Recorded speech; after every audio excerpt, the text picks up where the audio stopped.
মিঠাই ভক্তদের জন্য সুখবর দিলেন সবার প্রিয় মিঠাই রানী ওরফে সৌমিত্রিষা কুণ্ডু। প্রধান ছবির পর তার নতুন প্রজেক্ট নিয়ে অধীর আগ্রহে অপেক্ষা করছিলেন অনুরাগীরা। তাই ভক্তদের খুব একটা বেশি অপেক্ষা না করিয়ে নিজের পরবর্তী প্রজেক্ট সামনে নিয়ে এলেন সৌমিত্রিষা। প্রধান সাফল্য পাওয়ার পর আসছে মিঠাই রানীর নতুন সিনেমা 10ই জুন। সিনেমার নামকরণ শুনে অবাক হলেও এই নামকরণ নিয়েই রয়েছে সিনেমার আসল চমক। পরিচালক রূপক চক্রবর্তীর এই ছবিতে মুখ্য ভূমিকায় রয়েছেন সৌমিত্রিষা কুণ্ডু এবং তার বিপরীতে দেখা যাবে অভিনেতা সৌরভ দাসকে।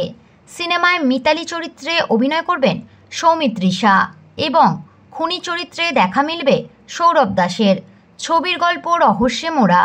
সিনেমা প্রসঙ্গে সৌমিত্রিষা জানিয়েছেন, ছবির গল্প খুব ভালো, নামকরণ এরকম কেন বলতে পারবো না, এতটুকু বলতে পারি যেই চরিত্রটা পেয়েছি সেটা খুব ইন্টারেস্টিং, চিত্রনাট্য পড়ে ভালো লেগেছিল, তাই রাজি হয়েছি।